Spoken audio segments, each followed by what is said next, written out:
lazy days of summer have arrived, and with them, the opportunity to travel and see new places. Maybe you're headed abroad to Paris, the city of lights and home of the 2024 Olympics.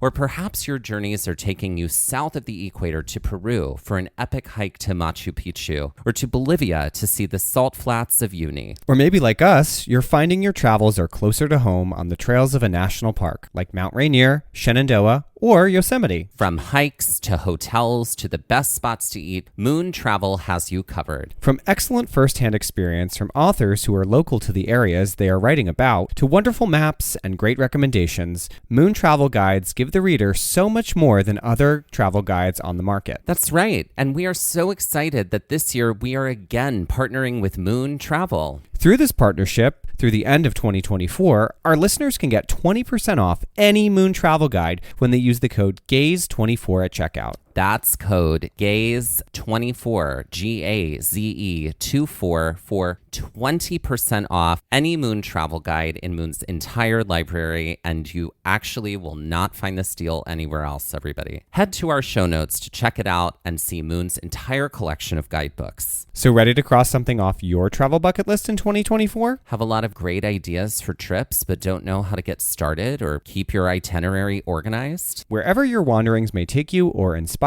you to go, Moon Travel Guides have you covered. Head to moon.com and use code GAZE24 at checkout to open up the world of possibilities for your next trip. Moon Travel, let your heart be your compass, let Moon be your guide. So gay friendships. Gay friendships. Gay friendships. I mean, happy Pride, gay friendships. Yeah, we've just exited Pride Month, but yes, happy Pride. Pride all day, every day, all the time. Yeah, gay friendships. What a bedrock foundation they are. And how important they are when it comes to feeling like you have someone whose experience is similar to yours, where you're able to share things that you can't share with your other friends who are straight. There's a lot when it comes to gay friendships. Honestly, I had very few before I met you, and you're definitely the strongest in my pack of gay crayons over here. Mm-hmm. The loudest, strongest, brightest, but glitteriest. Yep. Mm-hmm. Yeah. But yeah, I definitely felt like I think before I met you, let's get emotional here, girl. Lay it all out. Play the violins. Yeah, I didn't really understand that was missing. You know, I didn't really get what I was missing out on because I had so many good friends that were just straight. And it's a different ilk of friend, and it's a different type of relationship that you just don't get. I feel like that's the thing that people don't actually talk about, or at least no one was talking about it when I was coming out or when I was growing up or any of that, which is the queer chosen family ship is like a really beautiful kind of like bonus thing that I feel like all of the queer community gets in a way that is unlike the other communities, right? Mm-hmm. Everybody can have chosen family. Sure. And everybody can find that, of course. Mm-hmm. But just sort of the nature of queerness, whether that be across the gender spectrum, across the sexuality spectrum, like what it does, like inherently is just sort of like take the typical rules, the typical script that society has told everybody about, and like just breaks it apart and goes, no, this doesn't serve me because this isn't who I am. Right. When that happens, I just feel like there's so much more like freedom for everyone. Mm-hmm. And I feel like love is just so much more of a centerpiece there when it comes to like friendships and chosen family ships, because it's like, okay, so I have to totally rewrite the way that I interact in this world and, interact in this society that has said this one thing. And luckily there's like a lot of us out here now who are collectively working to rewrite a lot of this, right? And so one of the things that no one ever told me about was, all of the chosen family ships that would come along once one steps into their own queerness. And I have to say, like, I feel like that's this sort of like giant open secret that the queer community is sitting on. Yeah. I mean, I think it's something that when you think about the queer experience and just finding other people in general is important, because there are less of us. A lot of that focus is often on forming relationships for love love or for what have you. And friendship kind of gets lost in the sauce a lot of the times. And it's sort of this like discarded relationship that often isn't thought about, I feel like. But I feel like friendships can really blossom from getting to know somebody, where romance might be what's on the, the first and foremost kind of thing. And then when you realize that, no, that's not exactly what we are actually friends. Like this is like, it doesn't have to, even though we like started down a romantic path, it doesn't feel like that. And friendship can blossom from that. It just depends on who wants to put the work in for that. Because a lot of the times it's like, no, thanks. I've got other things that I'm interested in and want to do. So, yeah. There's this really special thing that I think, queer sisterhood or, gay sisterhood, brings, which is this kind of, there's a taking care of each other. It's like a chosen sibling. Yeah. You like literally say, I'm adopting this person into my life like they are like a sibling, family member of mine that I care very, very, very deeply about. And they are family, period. Yeah. And like where I go, they are welcome always. Where I adventure, where I recreate, they are welcome always, period. And that's just that. When I sign up for it is a responsibility that I take very seriously and that I care very deeply about. And if I look at my life, you know what I mean? Like the happiness and the joy that has been brought to me by gay friendship or queer friendship and queer chosen familyship far outweighs the joy that has been brought to me by queer romance. You know what I mean? So, yep. I'm just going to say that. You know what I mean? Like, not that there isn't room in my life for all of it, because there is. Yeah. There is room in our lives for all of it. And not to say that I have not experienced queer romance that has brought me joy and beauty and all of those things. I certainly have. Sure. I do feel like the queer friendship, queer chosen familyship relationship is something that I feel like only now are people really starting to talk about it, but like it is huge and significant. Yes. You know what I mean? Like it's, to use this term, I'm going to use these two terms like lovers and lifers, right? And it's like the right amount of clothes and the right, amount of, cologne or whatever will land you a lover. But like a lifer is like a really special person that it's like, that's somebody that is going to pick you up when, when the lovers let you down. Well, thank you, Taylor Swift. That's right.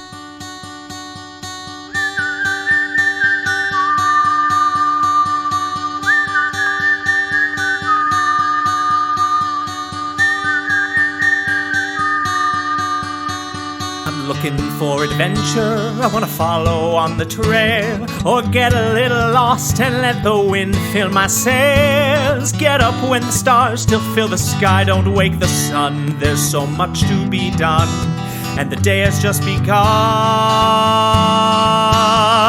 Go where the postcards are real, you can feel, you can open your eyes and open your heart when you gaze at the national park.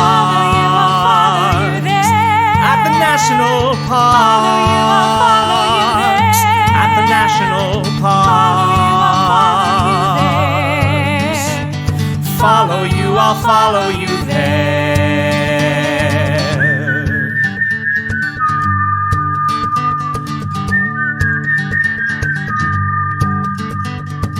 We would like to acknowledge that while visiting the land, also known as Shenandoah National Park, that we were on the traditional and stolen land of the Monohoic people. All right. So this is our final full-length trail episode of the season. That's right. And Sayonara, season 6. That's right. And we're finishing. We've got some other things to do. But. Oh, yeah.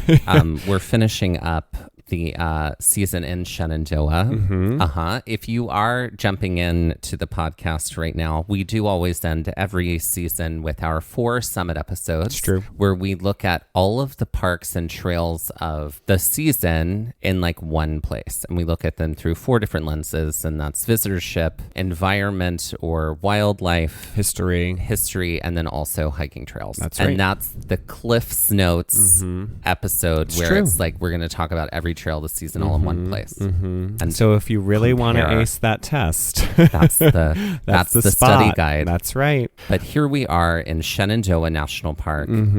This is the second hike that we did on our second day in Shenandoah when we visited in 2021. In 2021, what is time? And if you're looking for other episodes on Shenandoah other than the ones that you have found this season, you can find them in season 2. But here we are. This is the early spring of 2021. This is a trip that we took with our friends Brian and Tino and their dog Shay. And we also went to New River Gorge National Park on this trip. Which you can hear more about in season 5. That's right. All over the place, folks. That's right. There is a reason we curate all of these the way that we do.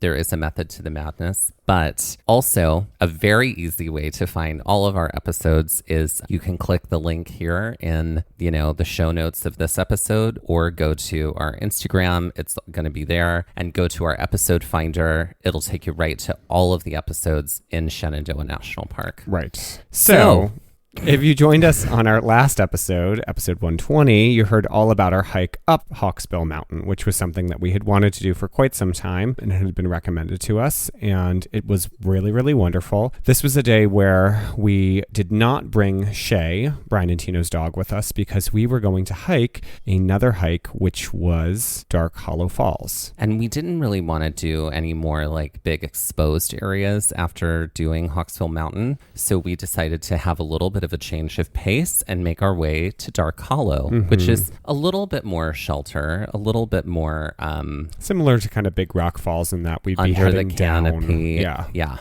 exactly. So we had a short drive from where we were parked at Hawksbill Mountain back toward Big Meadow to find the trailhead for Dark Hollow. The falls has a parking lot that's right off the road, which we would imagine would fill pretty quickly during the high season, but we were actually able to park pretty easily here. So this was a hike that we had, eyeballed for a while. We looked at it at our Airbnb. We had heard people mention it, but it was not recommended to bring dogs on. So we wanted to make sure to do this on this day when we didn't have Shay with us. So having just dealt with the ascent to descent on Hawksbill Mountain, we'd be flipping that around and we would be doing descent back to ascent for Dark Hollow. As a reminder, Shenandoah National Park has a road that travels essentially south to north on it, which is Skyline Drive. And Skyline Drive is sort of right at the top of the mountain range. And so most of the hikes to do in Shenandoah is you're going down into a valley and then maybe back up again and then coming back up to the Skyline Drive. But that also means that it's possible to access some trails from other places on different roads, which are down in the valley. This was not one of those. We could access this from Skyline Drive. We're going to go down, see Dark Hollow Falls, come back up. After parking, the initial descent is along some paved path before you start to make your way into the woods a little bit more. We essentially hugged Skyline Drive on the trail for the first bit of it, but you eventually dive below the road as it brings you deeper into the woods. As we continue on, we're essentially up on an embankment, and to our right is the stream or the river that's going to eventually lead to the falls. We came upon this pretty immediately, and then we basically had a lot of it for the rest of the hike. The stream isn't insanely wide here, but it did make some great sounds.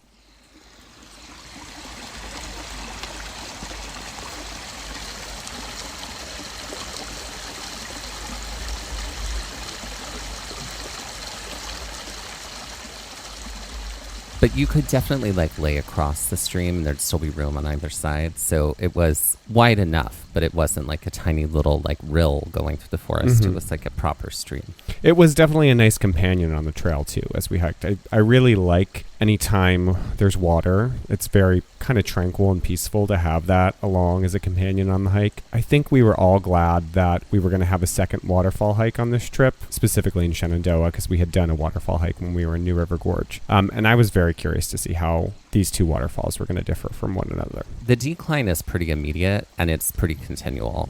As we hike here, the pathway becomes a little bit wider as we travel down. And a lot of these paths, for a lot of this, at least at the beginning, were paved. And And as we went down, it took us like next to the stream even a little bit more. As we continue to hike, we start to get a little closer to the river, both in height and distance. Across the river were high, hilly banks. Some still had snow on top of them. Continuing on, we begin to hit a set of built-in logs across the trail that eventually become steps as the trail continued its descent. At this point, we've started to move away from the river a little bit, and these steps begin to give us more and more descent, much faster and faster. When we reached the base of the stairs, we arrived at a much rockier section of the trail. There is a small like curb or these very short sort of walls that are built along the edge of the trail, and the river is narrow here, but it's clear that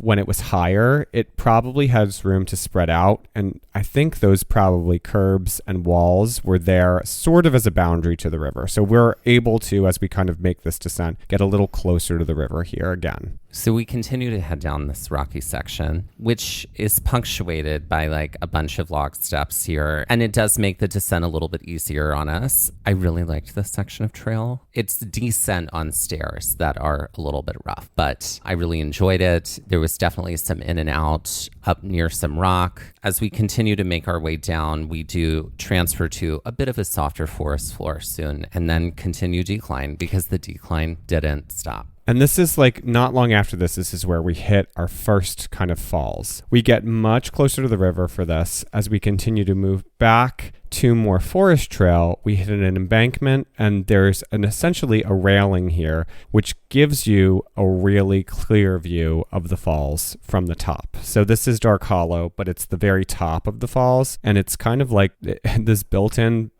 railing that has rails to kind of protect you. It was kind of funny. It looked like you were on a deck, essentially, and you could overlook the top of the falls here. This was pretty tall falls in comparison to what we saw the day before. It's clear that the railing is there as a safety feature of the trail and to kind of bar and discourage folks from trying to venture out onto the river, which I'm sure that there are people that will do that because people don't know what walls or fences mean. People are sometimes. dumb and choose not to.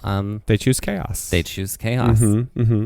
So what we are in fact seeing right now here in the trail is Dark Hollow Falls. And it is essentially like the crest of the falls. As we take in everything here, we begin to descend even further down the trail. The trail eventually swings us away from the falls again to loop back toward them for a very specific viewpoint. This was rather lovely as it gave us an opportunity to like hear the rushing water, even though we weren't that close to it, which again, I agree with you. Like being able to hike and have like flowing water nearby, so helpful.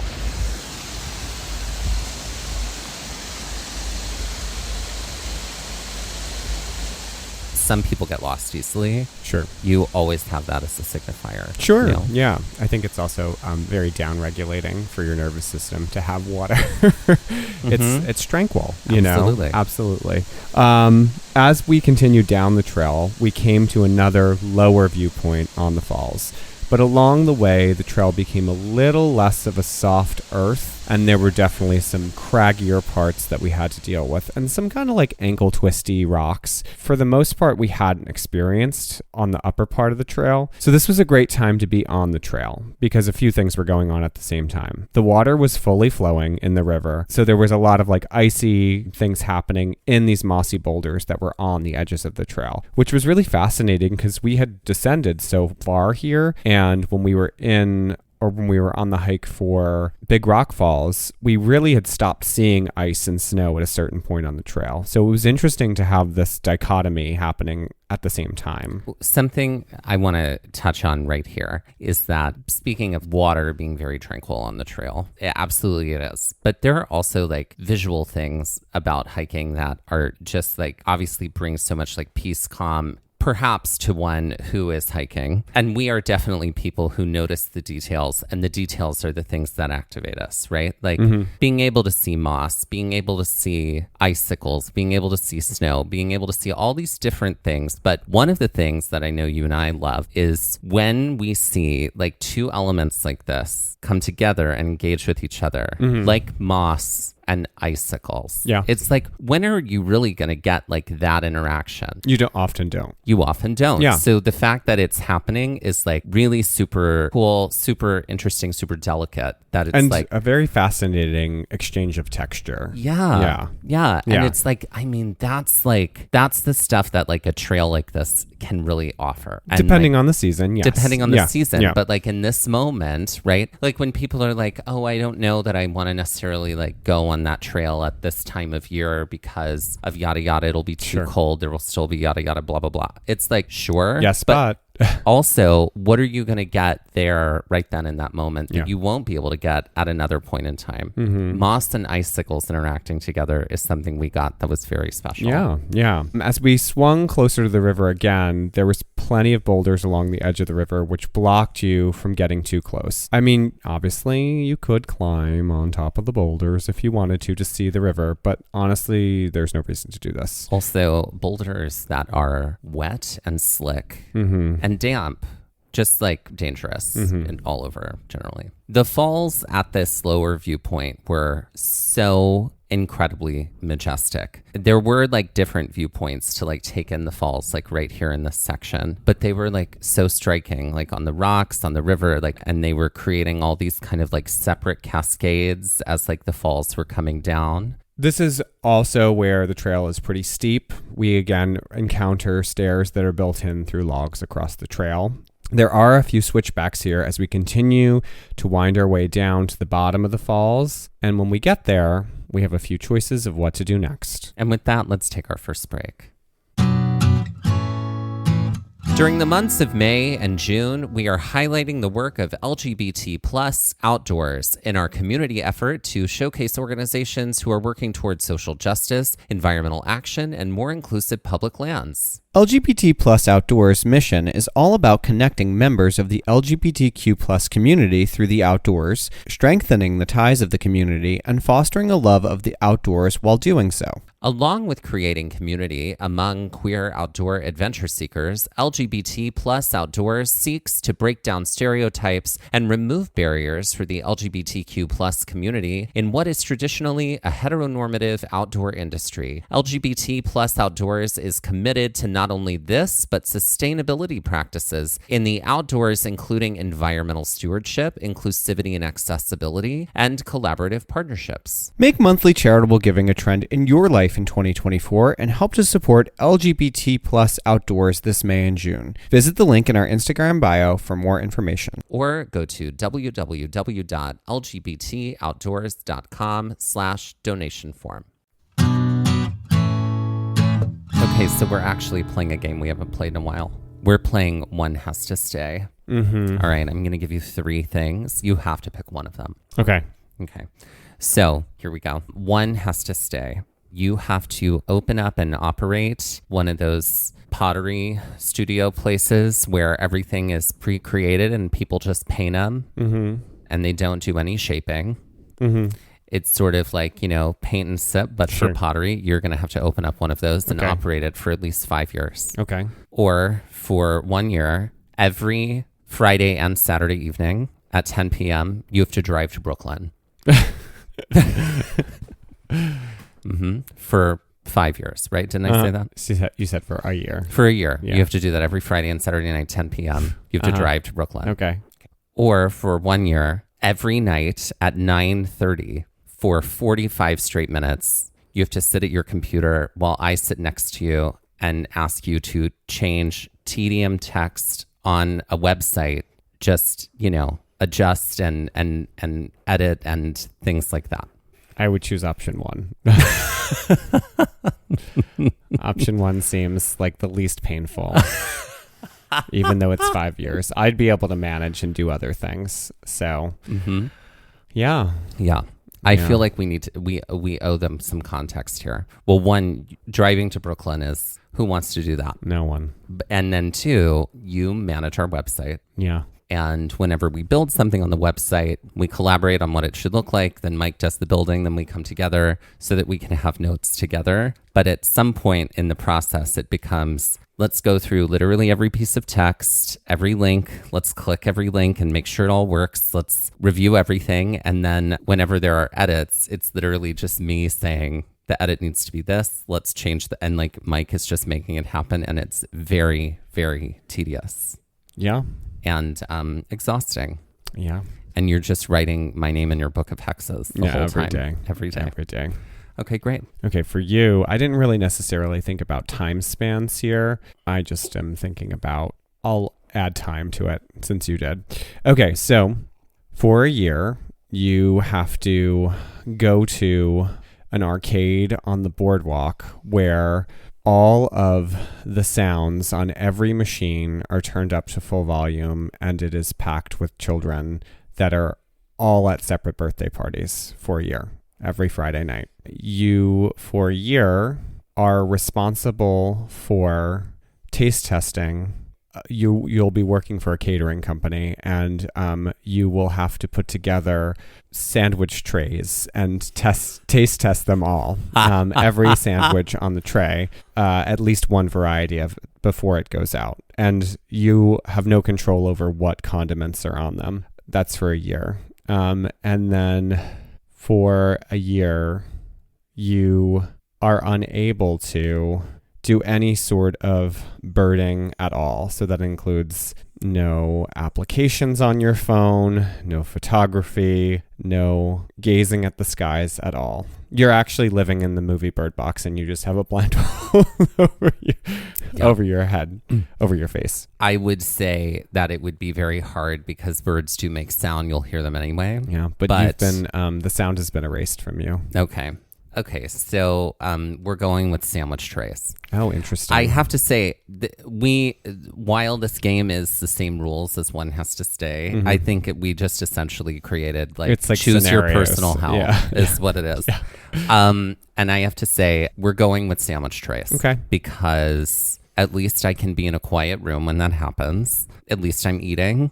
You know what I mean? It's a catering company. At least the sandwich trays are fresh. We did not say they had been sitting out all day. So I'm going to assume that they're fresh. They just made the sandwich trays and they're about to head out. For the record, I loathe sandwich trays. I'm diatribing here for a second. I'm sorry, but sandwich trays are horrible. They're the worst thing one could pick when it comes to like serving food at a function. Because to me, like if you choose a sandwich tray, you're going, I know that I can't please anybody, but by choosing sandwich trays, you're choosing to not please anybody at all. I don't know about that. I'm sorry, but no, like it's just like, by the time like people actually get them, they're slimy. The bread is all soggy. They're covered in liquid. It's just like mayo, oil and vinegar, mustard, ketchup. I mean, it's just like, and it's all running together, and it's just like a slimy, globby mess. I think you've been horrible. Traumatized. No, that is what it is, period. Even like the veggie sandwiches that are like, oh, this is balsamic vinaigrette. They always have eggplant on them. Who puts eggplant on a sandwich? I'm sorry. I just think that that's a crime. That's not okay. So everybody, it would just be better to put like cheese and meat on a tray with crackers next to it and let people do their own thing rather than try and like order sandwich trays. Please don't order sandwich trays, everyone. All right, so back to the trail where there were no sandwich trays. After hiking this trail down to the falls, which was 0.8 miles, we are standing at the bottom of the falls, and we are greeted by a sign that says we should really stay on the designated trail because climbing on the rocks around the waterfalls is dangerous. Surprise. Mm-hmm. Sound advice, considering everything is really icy at this point. We take note of that and take the advice. We take a lot of time here at the bottom of the falls, take some photos. We pause for a minute to just catch up as a group, the four of us, and just kind of chill. And it was really nice again to be able to see the falls from this vantage point after having come down basically the whole side of them. Most of the rest of the hike from this point is actually going to be fairly flat before we hit major uphill. So we are at this point at the bottom of the falls, there's a little graded bridge that is going to take you across the river to 2 potential routes. One of those trails is the Rose River Fire Road. If we had stayed on this side of the river, we could have taken this trail up to Skyline and then continued the hike back to the parking lot. We all know what fire roads are built for, and that's is for vehicles. So we knew that that trail would have been wider and most likely a little easier. However, we were up for a challenge, so we wanted to continue on and we wanted to hike along the river some more. After taking some time at the bottom of the falls, getting some water, taking our photo moments, we cross the small graded bridge and head down along the Rose River Loop Trail. Let's talk about the first section of this Rose River Loop Trail. We might call this section Roots and Rocks because it was a lot of that and a lot of ankle twisters along this way, at least initially. In the craggy parts of the trail, among all of the rocks, there was definitely some sections of ice that had just settled. So along with like roots and rocks, it was also like watch your step for ice. The nice thing about this trail is that we're essentially along the river the entire time. The benefit of most of this trail is that we were actually continuing to descend for a large portion of the time. And it was a gradual descent, though it was descent nonetheless. Right. It wasn't anything like insane, but it sort of felt like flat/light descent, essentially. It was slow going because of the roots, the rocks, the ice. It was definitely took us a while to get through the first section. And we really had to watch our footfall to make sure you weren't going to just totally eat it based off of what you were stepping onto. But as we continued down, just as the day before, we were getting much more green, much more moss, despite the ice and in some of the pockets there. But there were really, really fascinating, really interesting like bits of ice in the earth. Was it hoarfrost? It might have been. It was kind of cool. Some of the frost here looked like it was wood chips. Some of it like became these like fractal, almost like fronds of ferns. Like they were these curled pieces of ice. I think that might be hoarfrost, like ice that's like right in the ground like that. It was really, really cool to like stop and see this. It was very different from yesterday considering we were pretty low off of the edge of Skyline. Like we had descended a decent amount here. We didn't have a lot of ice the day prior when we were in Big Rock Falls at this point, but here we were seeing a ton of it still. I think this is such a great example of like sometimes people think like when you hike trails, like when they think about like, well, what does the trail really offer you? You know, like when you're on it, and people often think in like big sweeping terms, like what is the giant view I'm seeing along the way? But sometimes it's really, really helpful to think about what is the tiny little micro things like right on the ground by my feet that this trail is going to offer me that I'm not going to get up there because I was further away from the river there. Or these little like frosty little like wood chippy ice moments that we're getting here. We've never seen that anywhere else. Yeah. And yet these are the things we remember. Yeah. And absolutely. how specific and how cool. And that's the thing that stays with us. So eventually the trail does become a little less full of roots and a little more just rocks. This is when things get a little less intense. Eventually we get a little lower and closer to the river, and the trail is muddier. It's still rocky, but it's definitely muddier. There are points where the trail feels like flooded because it was so muddy, and it might explain all the ice that was happening along the way. We knew as we were hiking at some point we were going to need to cross the river again. We also know as we continue to hike, we're going to get into some much larger rocky areas of the trail, which were going to be among bigger boulders and larger slabs of rock. And so we start to get into that section of the trail, which is interesting because we had traveled for so long. This, I would have to say, like, I know we're not in Karen Stoneland yet, but this was kind of a treacherous trail. Without a doubt. Without a doubt, coming down the falls and then on the Rose River Trail, because there was so much impeding our progress when it came to just our footfall. As we hike, there are some smaller falls along the way here, kind of like little speed bump falls. And we take some time to take those in. And there's like a little bit of rapids, small rapids that are dotting the way here on this lower section of the river. So we take some larger descents as we get closer and closer to the bottom of the trail here and find ourselves near some additional falls. Eventually, in the distance, we do see a big metal bridge that crosses the river at a high point. This is the last bit of descent and flatness that we will have for a while. we do cross the bridge and we find ourselves at another little signpost that tells us the Rose River Falls are about 0.5 miles up the trail in the direction that we are headed. So this is where we're gaining back all of that elevation that we lost on our way down. It's going to be about an 800-foot gain as we continue up.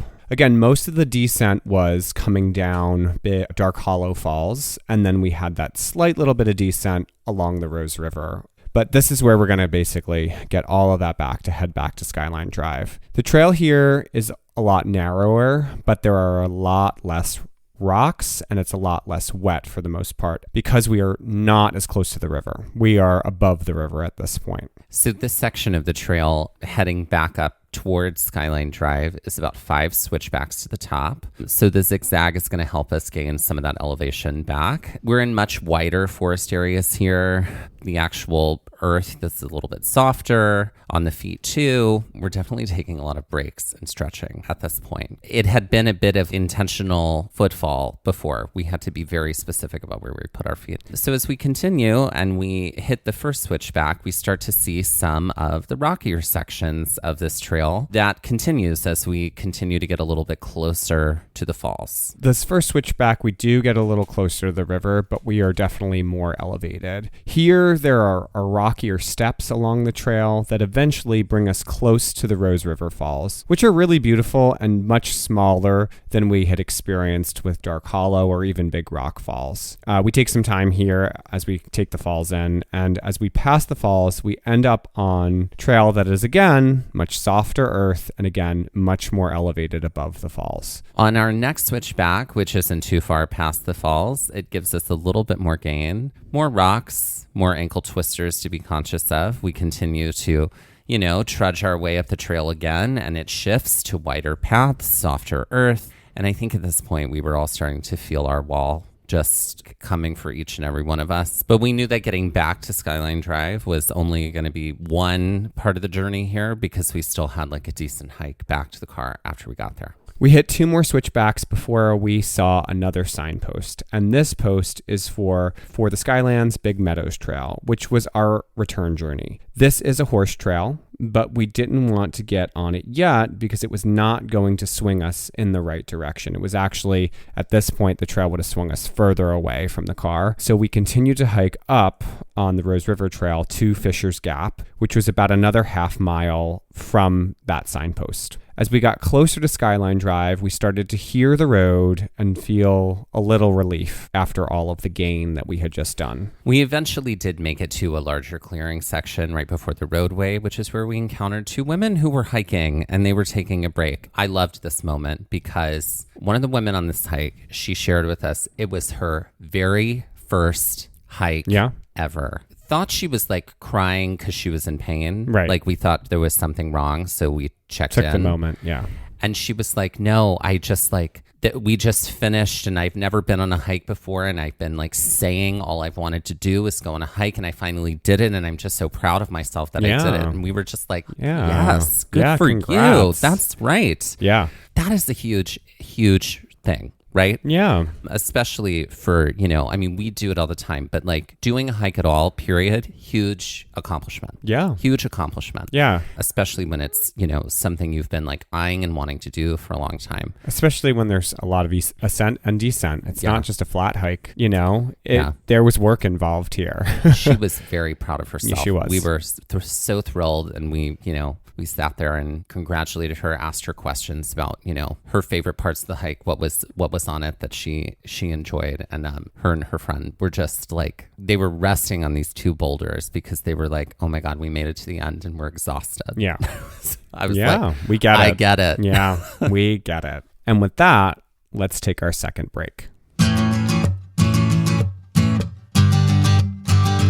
Ladies and gentlemen, please welcome to the stage drag king extraordinaire, Trip DeFan. Trip DeFan. Mm-hmm. DeFan is spelled D''F''N'. Mm-hmm. Trip DeFan. Mm-hmm. Okay, who is Trip DeFan? Well, I feel like the name Trip denotes brodom. Like Trip is a very bro-y sort of name. I'm not gonna lie, I definitely did go to school with a Trip, and I wouldn't disagree. Like a finance I would bro. agree. I would agree. Yeah. So I feel like tryptophan is very buttoned up, like Windsor tie. Like, what are the shirts where it's like a white collar, but the shirt is like a different color? You know what I'm talking about, right? I totally know what you mean. It's a very like yuppie sort of look. With like, you know, cufflinks and the nines. Like, I know, right? It's terrible. But I also feel like we could lean in 2 different directions here. Tryptophan could be a bro that is also a sleepy king because he's eaten too much and he's exhausted. He's had way too much at Thanksgiving. Okay. But I also feel like tryptophan could be, I think tryptophan is a burlesque king because I like this. Of the last name Defan. And I feel like because there's the fan, right? There's fans involved. Can I just say this? I think it could be a really interesting sort of just exploration of the masculine and the feminine with tryptophan, because like Stardust, a finance bro who's like really like hot on a hot day, and then it's like fanning himself, and then like with the newspaper. With newspaper, and then maybe out of the newspaper comes like an actual fan, and then like, I don't know, and then there's like a terrible, like things just start to become slightly more feminine, like throughout the act, right? I do feel like it's to Donna Summer's Hot Stuff. Like, you know, like that's the song. Sure. And then, or like Heat, something like that. Over the course of the song, like there's a transformation. The transformation happens, and it's like an embrace of femininity that all sort of like came through the fan. Sure. The fan was the thing that did it. You know what I mean? The vehicle, as it were. Yeah. I'm really into that. Yeah. And then the fans could be the merch. Absolutely. Right? Obviously, we have like, you know, clacker fans that, you know, are available everywhere now. But I do feel like it would have to have some sort of like phraseology on branded phrase on it. Right. I'm not sure what that is, though. I don't know either. Yeah, I don't know. I don't know. But it would have to be probably some catchphrase that tryptophan has come up with. And I don't know what that catchphrase is. Nor do I. I don't know. But everything I'm coming up with right now is super cheesy. Trip and see what happens. I don't know. Yeah. So something like that. Yeah. So that's what I see. What about you? I see there's a lot happening with lighting in this show. A lot of lighting shifts and changes. And there has to be some elemental things happening as well. Yeah. Like wind. I mean, if there's fans, it has to be wind. It's fans. I really love, and this would take so much tech, but I really love the idea of like a wind that happens so intensely that it like blows off one costume and reveals another. Oh, I like that. You know what I mean? Yeah. I think or that would like have mocked, to be like or staged it's like in a way. Pantomimed as such. Yeah. So it's like he's like it looks like there's a gust of wind, and then someone's behind him and snatches his male wig off. Yeah. You know what I mean? Yeah, I feel like that could be. You would have to do some good mime work. Totally. Yeah. Totally. So yeah, There's I don't know that we need to tech it that much. I think we can do it without. Yeah. Actual wind power. Yeah. And ladies and gentlemen, please welcome to the stage Tryptophan. So we are all very excited to basically be back at the road. The lack of excitement at this point in the day is that we had almost 2 miles to then hike to get back to the car from here. It was 1.7. Yeah. Come for me in the comments, I guess. 1.7. Geez.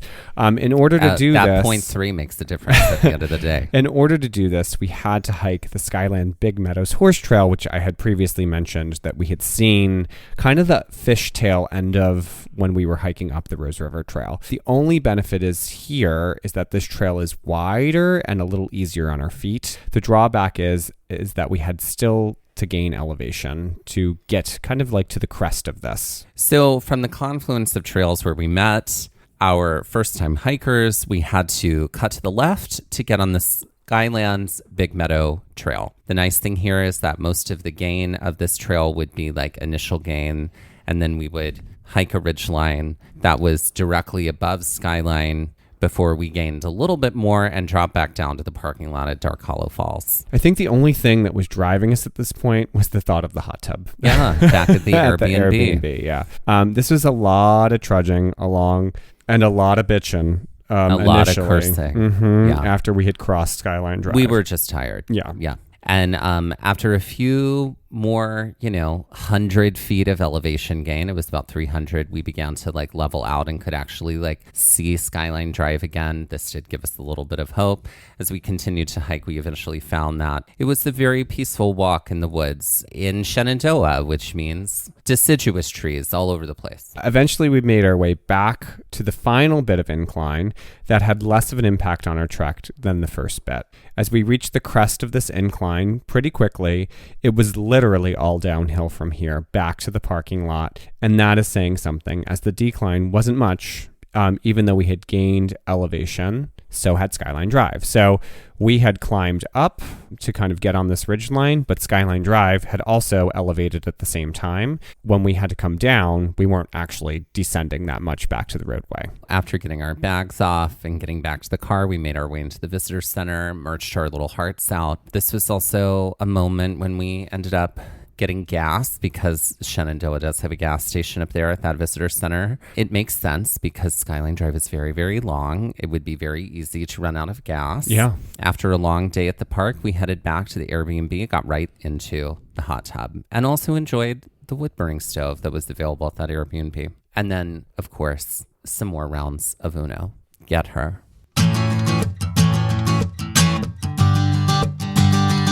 All right, let's put these sections on the Karen Stone scale. Let's first start with the descent down to Dark Hollow Falls. I'm going to give this a 5. I felt like it was really middle of the road. It was wider trail here. There were steps built in. It was rockier at points, but we didn't have any of the icy kind of footfall-y, rooty stuff that we had to deal with. I agree. I agree. I would also say a 5. So 10 out of 20 Karen Stones. What about the base of Dark Hollow Falls all the way back up to Skyline Drive, which would have been along the Rose River Trail? Okay. I'm going to give that a 6 because of like the stuff by the river where it was like slick and a little bit like icy and all that kind of stuff. That was my thought as well, a 6.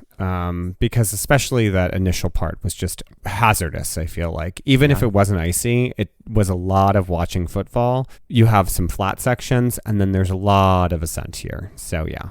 12 6. out of 20 Karen Stones. And then finally, that Skylands Big Meadow Horse Trail. I'm going to say a 3. I'm also going to say a 3. Look Great. at us. Living our lives. 6 out of 20 Karen Stones. Great. And let's end this episode like we end all of our episode with some Jeopardy-style trivia. All right, Mike, start us off with your category first. Okay, my category is called, since we had an opening, and since this was a hike where we hiked with friends, and since we had an opening about gay friendships, my Jeopardy category is called Quasi-Queer Dynamic Duos. Oh. So this is all about pairs of people in cinema mostly who maybe could have been a little queer. From yelling out names. Okay, great. Right now. Great. Unlike some of us. Thanks. Sorry, I can't help myself sometimes. Okay, for 100. These two traveled all over the world with each other, lugging about a piece of jewelry that no one wanted to wear. In fact, their whole deal is that they had to get rid of it in a volcano of all places. Okay, who is Frodo and Samwise? That's correct. For 100. For 200. These business-minded women have been friends since high school and were most likely often teased for this closeness. None of this mattered to them, though, because they were going to write their own story as successful, sleek, and sophisticated when they returned for their high school reunion. I just think, Michelle, that people buy you as a designer. Mm-hmm. Yeah, but that just sounds like I decided to make them yellow. Mm-hmm. Yep. Who is Romy and Michelle? That's correct. Mm-hmm. For 300, this oppositely matched animated pair are saddled with raising a little tyke who falls into their lap. Even though they may have been living that dink life, double income, no kids, over time they learn to love that kid and raise him right, so much so that he's able to head back to where he came from and assume the crown that was stolen from him by his uncle. Who are Timon and Pumbaa? That's correct. Yeah, but what if he was on our side? For 400, now we're getting harder here. Okay. These two were childhood friends. One was very scrawny, the other very good looking and beefy.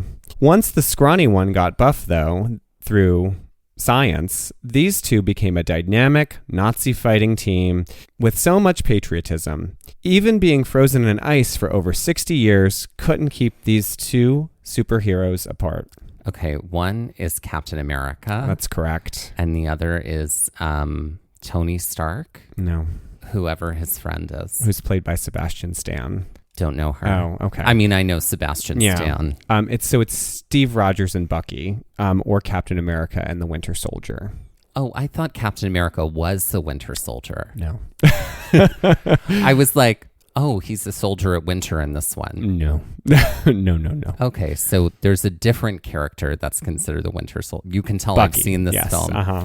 Great. Yep. Okay. Great. So, okay, you got half of that one. Okay, great. All right. And this one's a tricky one, but I think you'll get it. And if you can't get the team, I need you to just name the movie. Okay. So for 500, these two pals and thieves were as close could get. So much so, they planned to con an entire lost civilization out of their gold in this animated feature, which features Elton John, who sang the theme song. What is Road to El Dorado? That's correct. Look at that. Mm-hmm. And it wasn't Lewis and Clark. No. Who was it? I don't know. Their names are Tulio and Miguel. Yeah, I didn't know that. So. No Thelma and Louise. No. Too obvious? It was too obvious. I get it. Yeah. All right. Okay, so it's time for my category. We did a lot of discussions. I love that you had for one of your clues here, Frodo and Samwise, because we did talk a lot about the Lord of the Rings. We did. So this category is called the blank of the blank. Oh. So in this category, it is inspired by the Lord of the Rings. Okay.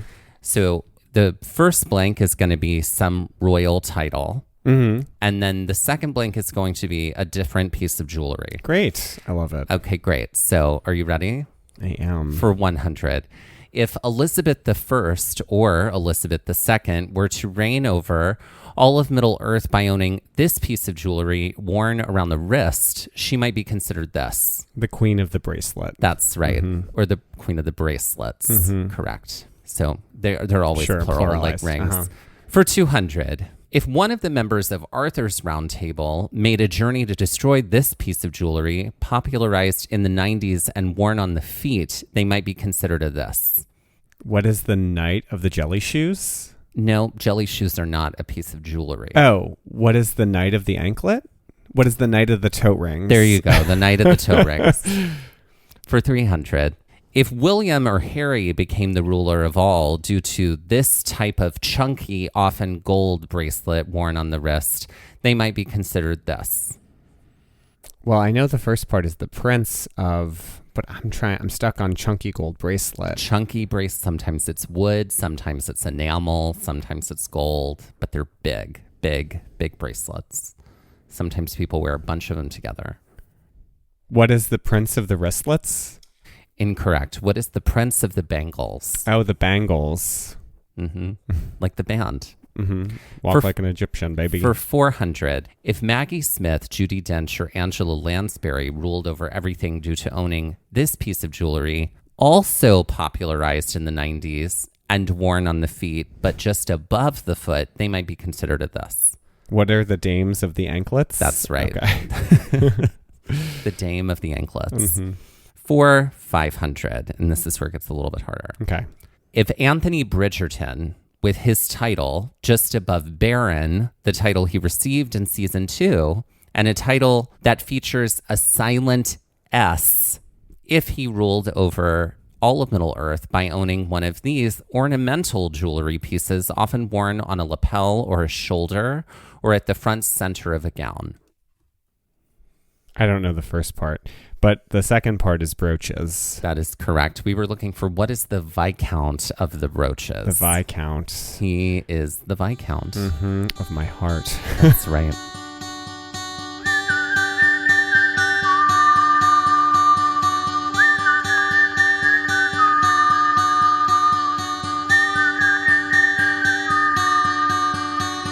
This has been Gaze at the National Parks, the podcast, and we're here to remind you to hike early and hike often, and that adventure is always out there. Gaze at the National Parks was created and is hosted by us, Dustin Ballard and Michael Ryan. To see images from this episode, follow our Instagram at Gaze at the National Parks. To contact us, email us at gazeatthenationalparks@gmail.com. And to find out more about the parks visited on this show, visit our website, gazeatthenationalparks.com. And that's Gaze, G-A-Z-E. All original artwork featured on Instagram, on our website, and in the Gaze Shop is by me, Michael Ryan. All original music was written and performed by Dave Seaman and Mariella Klinger, with Sean Sklios on guitar. This episode was edited by me, Dustin Ballard. We would also like to acknowledge that while recording this episode, that we are on the traditional and stolen lands of the Lenape people, also known as Ocean County, New Jersey.